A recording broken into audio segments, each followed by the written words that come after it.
আলোচনা। আজকে আমাদের সঙ্গে অতিথি হিসেবে যোগ দিচ্ছেন এম মুখলেসুর রহমান চৌধুরী, যিনি অত্যন্ত পরিচিত মুখ আপনাদের কাছে, এক সময়ের অত্যন্ত আলোচিত ব্যক্তি, 1/11-এর ঘটনার প্রবাহের প্রত্যক্ষদর্শী।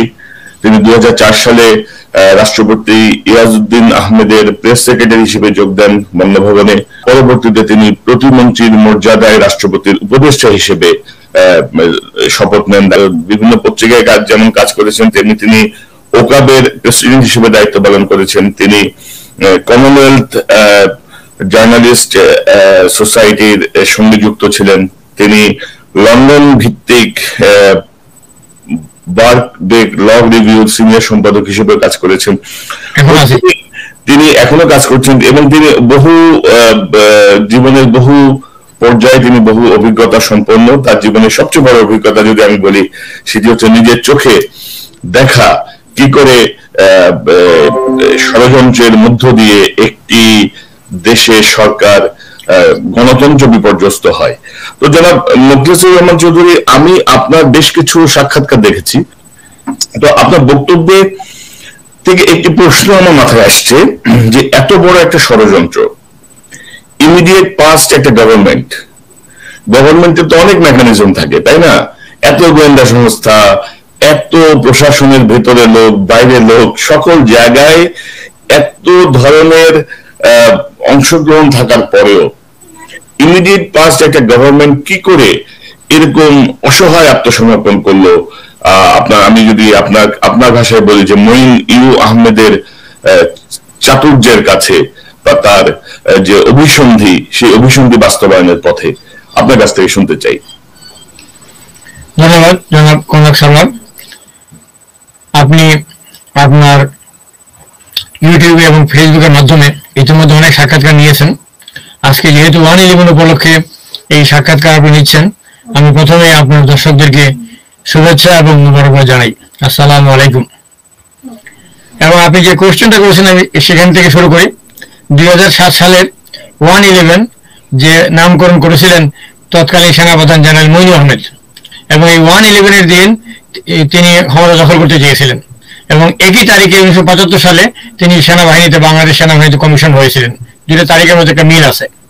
এবং 1975 সালে 3রা নভেম্বরের যে কু হয়েছিল, যে অ্যাবর্টিভ কু হয়েছিল, মানে ফেইল কু, সেই কুর সময়ে তিনি 3 দিন বঙ্গভবনে খন্দকার মুশতাক আহমেদ যখন প্রেসিডেন্টের দায়িত্ব গ্রহণ করেছিলেন সেনাবাহিনীর একটা অংশের দ্বারা, সেই সময় তিনি খন্দকার মুশতাক আহমেদকে সিকিউরিটি দিচ্ছিলেন।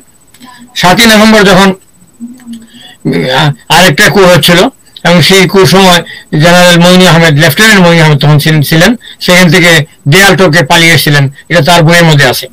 যাই হোক, 2007 সালের যে ঘটনাবহুল 1/11 অ্যাকচুয়ালি 12 তারিখের মধ্যে, 12ই জানুয়ারির মধ্যে মার্শাল ল ছিল এবং সেটা আমি জানতে পেরেছিলাম এবং আমি আমাদের 2 নেত্রীকে জানিয়েছিলাম। যাই হোক, তারপর যারা দাঁড়িয়েছে সেটার জন্য তিনি দীর্ঘদিন ধরে চেষ্টা করছিলেন। আমি যদি এই কথাটা বলতে হয় তাহলে সংক্ষেপে হলে কয়েকটা প্রসঙ্গ আনতে হবে এবং আনলে সিনপসিসটা ক্লিয়ার হবে। সেটা হচ্ছে যে 2006 সালের অক্টোবরের 28 তারিখ লগি বৈঠক হয়েছিল এবং লগি বৈঠক আমরা দেখেছি সেখানে আওয়ামী লীগের নেতৃত্বে 14 দল পলিটিক্যাল পার্টি জোট অ্যালায়েন্স তারা এই আন্দোলন করছিল এবং লগি বৈঠক আন্দোলনের সময় সেখানে পর্যাপ্ত পুলিশ ছিল, 300 পুলিশ মোতায়েন করা ছিল সেখানে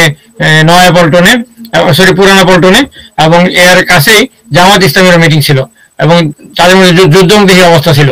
সেই অবস্থায় 300 পুলিশ মোতায়েন করা ছিল যাতে সেখানে কোনো গোলমাল না হয়। কিন্তু জেনারেল মঈন আহমেদ সেদিন তার বিআই আনোয়ারুল ইকবাল, পুলিশের আইজি ছিলেন, তাকে বলেছিলেন যে বিআই আপনাকে উপদেষ্টা বানানো হবে, মন্ত্রী বানানো হবে, তা আপনি এখন এখান থেকে পুলিশ তৈরি দিতে হবে এবং আমাদের সুবিধা হবে। তখন তিনি বলেছিলেন এটা আমাকে বললে হবে না, মাননীয় স্বরাষ্ট্র প্রতিমন্ত্রীকে বলতে হবে, আমার স্যারকে বললে আমি ব্যবস্থা করতে পারবো। তিনি বলেছেন আপনার স্যার ইজ ম্যানেজড, আপনার স্যারই আপনাকে ফোন করবেন। এবং তিনি একটু পরেই ফোন রিসিভ করেছিলেন নূতন বাবরের কাছ থেকে এবং বাবর বলেছিলেন যে এখান থেকে পুলিশ তুলে নিতে। পুলিশ তুলে নেওয়ার পর যেটা চেয়েছিলেন জেনারেল মঈন আহমেদ সেখানে ঘটুক, যদিও এখানে 8 দল বা আওয়ামী লীগ বা ওয়ার্কার্স পার্টির কর্মীরা বাপ্পাদিত্য বসুরা এই ঘটনা ঘটাচ্ছিল, কিন্তু এর পেছনে এইভাবে টেসিড সাপোর্ট দিয়ে জেনারেল মঈন আহমেদ একটা ব্যাকগ্রাউন্ড সৃষ্টি করছিলেন, একটা গ্রাউন্ড সৃষ্টি করছিলেন, পরবর্তীতে তার কাছে ব্যাকগ্রাউন্ড হবে এবং ঘটনাবহুল হবে এবং এটাকে কেন্দ্র করে তিনি ক্ষমতা দখল করবেন। তার সামনে তিনটি পথ খোলা ছিল, একটি হচ্ছে ইমিডিয়েট, একটা হচ্ছে শর্ট টার্ম, আর একটা লং টার্ম। এটা ছিল ইমিডিয়েট। তো যাই হোক, তখন সেখানে ঘটনা ঘটলো, ইতিহাস দেখলো, সারা দুনিয়া দেখলো, সেখানে কি দাঁড়ালো, সেখানে মানুষকে মারা হলো, হত্যা করা হলো এবং লাশের উপরে নৃত্য করা হলো এবং এর উপরে ছবিও তোলা হলো, লাশের উপর ড্যান্সিং করে ছবি তুলে বিশ্বব্যাপী এটাকে বাজারজাত করা হলো। এই হচ্ছে বাংলাদেশকে কলঙ্কে কালিমা লিপ্ত করা হলো সেদিন 28 অক্টোবর লগি বৈঠার নামে। এবং তারপর যারা দাঁড়ালো এইটাকে কেন্দ্র করে, নিঃসন্দেহে এটা একটা নৃশংস ঘটনা ছিল এবং এটাকে কেন্দ্র করে জেনারেল মঈন আহমেদ পরের দিন 29 অক্টোবর সকালবেলা প্রধানমন্ত্রী বেগম খালেদা জিয়ার তার বিদায়ী অফিসের তার বিদায়ী দিন ছিল এই দিন, এবং এই দিন রাতের বেলা আমরা টেক ওভার করবো। বঙ্গভবনে রাষ্ট্রপতি প্রফেসর ডক্টর ইয়াজউদ্দিন আহমেদ তার দায়িত্বের অতিরিক্ত হিসেবে নির্দলীয় তত্ত্বাবধায়ক সরকারের প্রধান উপদেষ্টা দায়িত্ব গ্রহণ করবেন। সেই সময় জেনারেল মঈন আহমেদ শেষে বেগম জিয়ার আপন সেজে এবং হিপনোটাইজ করার উদ্দেশ্যে, তাকে হিপনোটাইজ করার উদ্দেশ্যে তিনি বললেন যে এই অবস্থায় জরুরি অবস্থা জারি ছাড়া আর কোনো উপায় নেই, এই জরুরি অবস্থা জারি করতে হবে, এই লোকের বইটাকে দমন করতে হবে। তিনি খুব সাজলেন, কথা কথা তিনি বলতেন তিনি নাকি জাতীয়তাবাদী, রাজনৈতিক শব্দটা তিনি উচ্চারণ না করলেও পারতেন, তিনি করেছেন। তিনি কোনোদিন বঙ্গবন্ধু বলেননি, শেখ মুজিবুর রহমান বলতেন, শেখ সাহেব বলতেন। কিন্তু যখন 1/11-এর পর তিনি কি বলেছিলেন, তিনি বলেছিলেন যে যে দেশে জাতির পিতার মর্যাদা দেওয়া হয় না সেই দেশের জন্য তার দুঃখ লাগে। এটা হচ্ছে বৈপরীত্য। তিনি ক্ষমতায় এসে 7ই নভেম্বর ছুটি বাতিল করে দিয়েছিলেন এবং আরো অনেক কিছু নীতি নির্ধারণের সিদ্ধান্ত তিনি নিয়েছিলেন। যাই হোক, জেনারেল মঈন আহমেদ সেদিন বেগম জিয়াকে বললেন এবং বেগম জিয়া এক পর্যায়ে তার কথায় কনভিন্সড হয়ে সেখানে স্বরাষ্ট্র প্রতিমন্ত্রী, আইন মন্ত্রী, আইন বিচার ও সংসদীয় উপদেষ্টা এবং সংশ্লিষ্ট সচিবদেরকে, আইন সচিব, স্বরাষ্ট্র সচিবদেরকে আনা হলো এবং এক পর্যায়ে বাংলাদেশের সামরিক শাসন জরুরি অবস্থা জারির সময়ে যে একজন এক্সপার্ট হিসেবে যিনি বারবার কাজ করতেন তিনি ছিলেন জাস্টিস আব্দুল কুদ্দুস চৌধুরী। তিনি ছিলেন একসময় আইন সচিব জেনারেল এরশাদের আমলে এবং তিনি বিচারপতিও ছিলেন। তো ফলে তার এই এক্সপার্টি ছিল, তাকে আনা, জেনারেল মঈন তাকে নিয়ে আসলেন এবং তাকে বলা হলো যে এই জরুরি অবস্থা দেশকে রক্ষা করতে হবে, আপনি এক্সপার্টি দিয়ে জরুরি অবস্থা জারির সকল কাগজপত্র, জরুরি বিধিমালা সবগুলো রেডি করে দিতে হবে। তিনি এক্সপার্ট হিসেবে রেডি করে দিলেন, সন্ধ্যা পর্যন্ত হয়ে গেল সব রেডি করতে করতে। ততক্ষণে বঙ্গভবনে রাষ্ট্রপতি ইয়াজউদ্দিন আহমেদের প্রধান উপদেষ্টার শপথ নেওয়ার সময় এসে গেল। যাই হোক, এটা করার পর বেগম জিয়া যখন বঙ্গভবনে আসলেন শপথ নেওয়ার সময় তিনি জরুরি অবস্থার কাগজপত্র সাথে করে নিয়ে এসেছিলেন এবং সেখানে কাগজপত্র এমনভাবে ছিল যে রাষ্ট্রপতি, প্রধান উপদেষ্টা এবং রাষ্ট্রপতি যেহেতু তিনি দুটি হচ্ছেন এক সিগনেচারে এইটা হয়ে যাবে, এই ছিল অবস্থা। এখন আপনি যে প্রশ্নটা করেছেন এই প্রশ্নের অংশ হিসেবে আমাকে বলতে হচ্ছে যে 28 অক্টোবর লগি বইটার একদিকে লগি বইটা হচ্ছিল আর একদিকে justice K M Hasan 27 October রাতে তিনি এক পর্যায়ে আওয়ামী লীগের নেতৃত্বাধীন 14 দলীয় জোটের আপত্তির মুখে এবং লগি বইটা সহ নৃশংস আন্দোলনের মুখে তিনি বাধ্য হয়েছিলেন দৃশ্যত সরে দাঁড়াতে।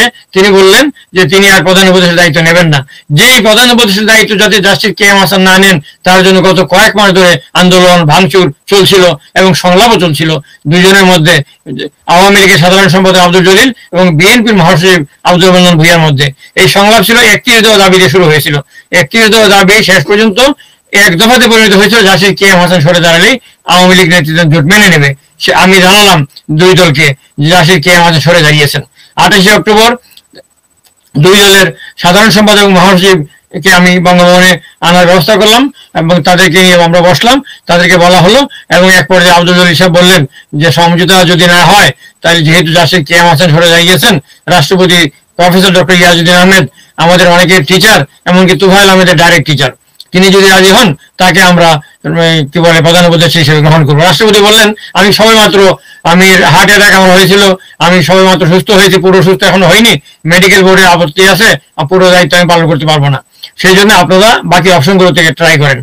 আব্দুল জলিল বললেন যে স্যার আপনাকে কিছুদিন আগে, তার ভাষায় আপনাকে কিছুদিন আগে বিএনপির একটা অংশ এবং হাওয়া ভবন আপনাকে বঙ্গবন্ধু সরিয়ে দিতে চেয়েছিল আপনি অসুস্থ হওয়ার পরে, আমরা সেদিন আপনার পক্ষে আপনার পেছনে দাঁড়িয়েছিলাম, আমরা আপনাকেই চাই প্রেসিডেন্ট এবং প্রধান উপদেষ্টা হিসেবে। তারপরে প্রেসিডেন্ট বললেন আপনারা সমাধান করার ব্যবস্থা করেন, আর যদি না করতে পারেন, আমি অসুস্থ, না করতে পারলে আই কুড অফার মাইসেলফ।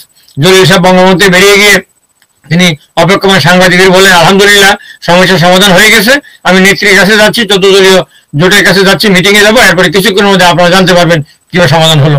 আমরা সংকট সমাধান করে একটি সুষ্ঠু নির্বাচনের দিকে যাচ্ছি এবং তত্ত্বাবধায়ক সরকার তার দায়িত্ব সঠিকভাবে পালন করবে। তিনি গেলেন, সেখান থেকে আগে থেকে উৎপেতে বসে আছেন তুফাইল আহমেদ। তুফাইল আহমেদ ততক্ষণে শেখ হাসিনার বিরুদ্ধে সংস্কার প্রতিষ্ঠা দাঁড়িয়ে গেছেন, কিন্তু এটা 1/11 পরে জনগণের কাছে প্রতিষ্ঠিত হয়েছে। শেখ হাসিনার কাছে, আমার কাছে এটা ওই সময় প্রতিষ্ঠিত ছিল। যাই হোক, সেখানে গিয়ে তুফাইল আহমেদ বললেন যে বিএনপি দালাল, আব্দুল জলিল সাহেবকে তিনি বিএনপির দালাল দালাল বলা শুরু করলেন এবং তিনি নেতৃত্ব দিয়ে সেখানে জনমত গঠন করে বললেন যে রাষ্ট্রপতিকে আমরা মানি না, এটা বিএনপির নির্বাচিত রাষ্ট্রপতি। কিন্তু এর আগে তিনি ভুলে গিয়েছিলেন জাস্টিস শাহাবুদ্দিন আহমেদ আওয়ামী লীগের নির্বাচিত রাষ্ট্রপতি ছিলেন, সেই রাষ্ট্রপতির অধীনে নির্বাচনে বিএনপি এবং সব দল অংশগ্রহণ করেছিল। এমনকি আব্দুর রহমান বিশ্বাস যখন প্রেসিডেন্ট ছিলেন তখনও তার অধীনে সকল দল আওয়ামী লীগ অংশগ্রহণ করেছিল এবং আওয়ামী লীগ আব্দুর রহমান বিশ্বাসের অধীনে নির্বাচন করে ক্ষমতায় এসেছিল, জাস্টিস শাহাবুদ্দিনের অধীনে নির্বাচনের ক্ষমতায় এসেছিল। যাই হোক, তারপর এটা আপত্তি করার পর তখন 29 অক্টোবর আমরা কিন্তু আমাদের কাজ চালিয়ে যাচ্ছি।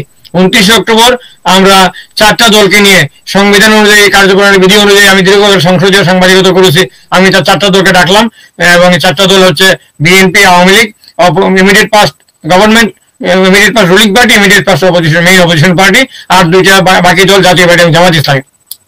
তাদেরকে মিটিং করা হলো। মিটিং করার পর আমার বাকি অপশনগুলো আমরা ট্রাই করলাম।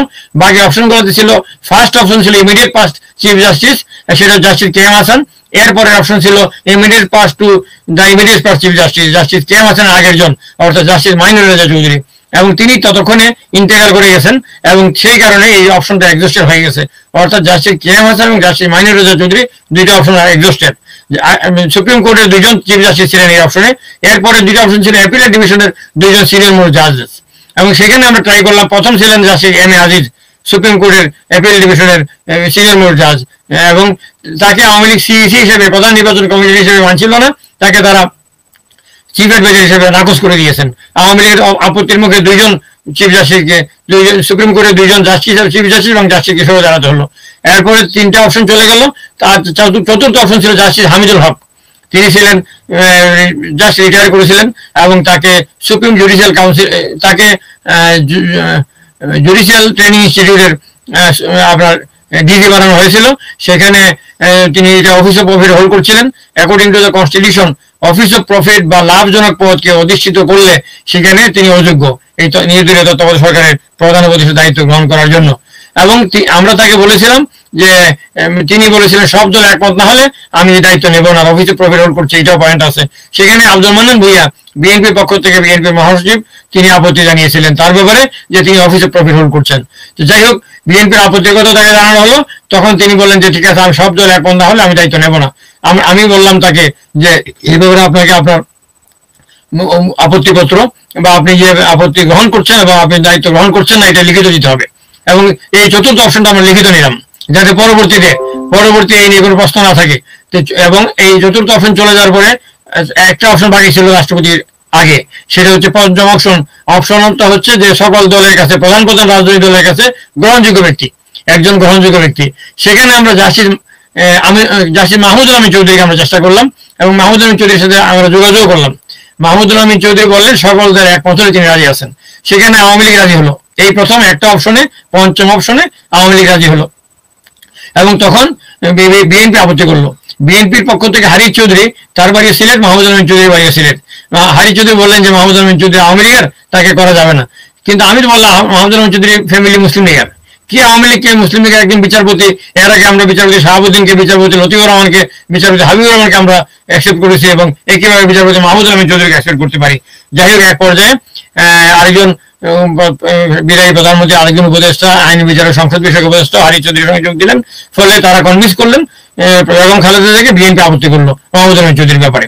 এবং ষষ্ঠ অপশনে, সেটা হচ্ছে সেখানে আমাদের কোনো চয়েস নাই, আর কোনো অপশন নাই। 5টা অপশন এক্সস্টেড হয়ে যাওয়ার পর ষষ্ঠ অপশনে অটোমেটিক্যালি কনস্টিটিউশন অনুযায়ী, কনস্টিটিউশন বলছে যে the president shall take over as the chief advisor of the neutral character government in addition to his official responsibility of the president of the People's Republic. তখন shall, এটা may না, এটা he has to take over। তখন আমরা এটা যখন position আসছে, এই সময় আমাদের 29 অক্টোবর 4 দলের সাথে আলাদা সংলাপ চলছিল। এই প্রেক্ষিতে সবগুলো অপশন এক্সস্টেড হচ্ছে। আর এই প্রেক্ষিতে বিএনপি বলল আমরা রাষ্ট্রপতির কাছে প্রধান উপদেষ্টা ক্ষমতা হস্তান্তর প্রস্তাব করছি। জাতীয় পার্টি বলল আমরা রাষ্ট্রপতির কাছে দায়িত্ব হস্তান্তর করার জন্য আমরা প্রস্তাব করছি।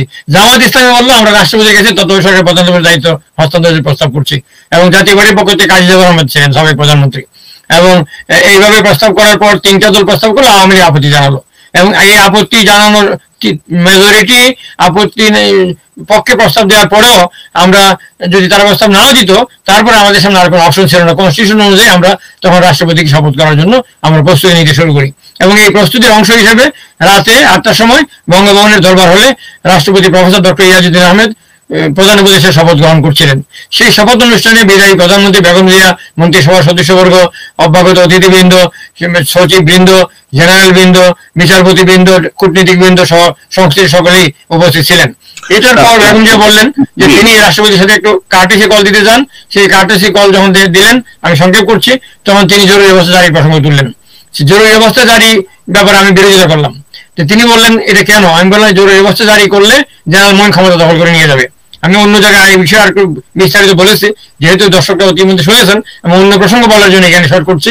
সেটা হচ্ছে জরুরি অবস্থার বিরোধিতা করলাম। এইভাবে 3-4 বার জেনারেল মঈন আহমেদ এরপরে জরুরি অবস্থা অ্যাটেম্প নিলেন এবং আমরা সেনাবাহিনী মোতায়েন করলে তিনি সেনাবাহিনীকে অকার্যকর করেন। আওয়ামী লীগ লোকের উইথড্র করে আমাদের সাথে আলোচনা করে আমি রাষ্ট্রপতির বিশেষ দূত হিসাবে সাবেক প্রধানমন্ত্রী শেখ হাসিনার সাথে, তখন তিনি সাবেক প্রধানমন্ত্রী ছিলেন, তো তার সাথে আমি এককভাবে বৈঠক করি এবং এটা 29শে নভেম্বর আমি সেই বৈঠকটা করি। বৈঠক করার পর শেখ হাসিনা বিভিন্ন দাবি ছিল এবং পরবর্তীতে তার পক্ষ থেকে তার 2 জন প্রতিনিধি আমার সাথে বৈঠক করেন এবং এই 3 দিন বৈঠক করার পর তার দাবি দেওয়া পৃথিবীর ইতিহাসে নজিরবিহীন, আমরা যত চুক্তিভিত্তিক নিয়োগ ছিল দেশে বিদেশে সবগুলো বাতিল করি। আমরা ডিসি, এসপি, ইউএনও, ওসি, সচিব, কমিশনার, বিভাগীয় কমিশনার উপর থেকে নিচ পর্যন্ত সব আমরা ঢালাভাবে বদলি করি এবং আপত্তি যাদের ব্যাপারে ছিল তাদেরকে আমরা সরিয়ে দিই। সকল অ্যাকশন বাংলাদেশের ইতিহাসে কোনো ক্যাটাগরি কোম্পানি নেয়নি। আমরা বিচারপতি লতিফ রহমান মাত্র 13 জনকে বদলি করেছিলেন ক্ষমতা এসে, আমরা এইভাবে করেছি।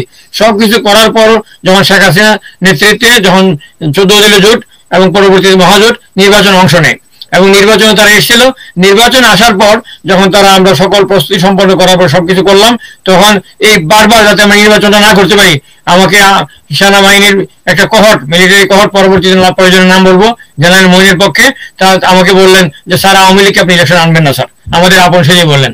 এবং যখন শেখ হাসিনাকে ইলেকশনে আনলাম তখন দেখা গেল শেখ হাসিনার সাথে তারা যোগাযোগ করলেন এবং শেখ হাসিনা আমাকে এটা বললেন যে, এবং এই বিষয়টাতে পরিষ্কার তারা চাচ্ছিলেন যে আরেকটা, সেটা হচ্ছে শর্ট টার্ম, প্রথমটা ছিল ইমিডিয়েট আর এটা হচ্ছে শর্ট টার্ম, যে তারা এই মানে আওয়ামী লীগ ইলেকশন না এনে আমাদেরকে ডিসক্রেডিটেড করে 15 ফেব্রুয়ারি 96 অথবা 3রা মার্চ 88 মতো ইলেকশন করে তারা ক্ষমতা দখল করবেন। আমি সেটাকে ঠিকই দিলাম, ইলেকশন নিয়ে আসলাম এবং একের পর এক সেনাবাহিনী মোতায়েনের সময় বিরোধিতা করা হয়, 4 জন উপদেষ্টাকে পদত্যাগ করানো হয়, উপদেষ্টার সাথে রাষ্ট্রপতির একটা বিবাদ সৃষ্টি করার চেষ্টা করা, এই সবগুলোর পিছনে ওই কোহরটা আর্মি কোহর ছিল, ডিজিএফআই ছিল, তারা দৃশ্যত এগুলো কাজ করছিল। আমি রাজনীতিবিদদের বোঝাচ্ছিলাম।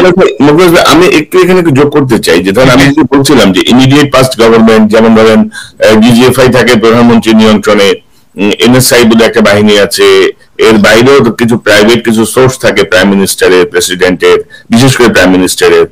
তো এবং দেখা যাচ্ছে যে মানে এক ধরনের একটা হোমওয়ার্ক থাকে যারা ইমিডিয়েট পাস্ট গভর্নমেন্ট, যে এই বিষয়গুলো তো আগেই জানার কথা, যে কে এম হাসান দায়িত্ব নিবেন কি নিবেন না, এরপরে কে আসছে, এরপরে কে, অর্থাৎ কোনো হোমওয়ার্ক ছিল বলে তো আপনার কথায় কিন্তু মনে হচ্ছে না যে একটি সরকার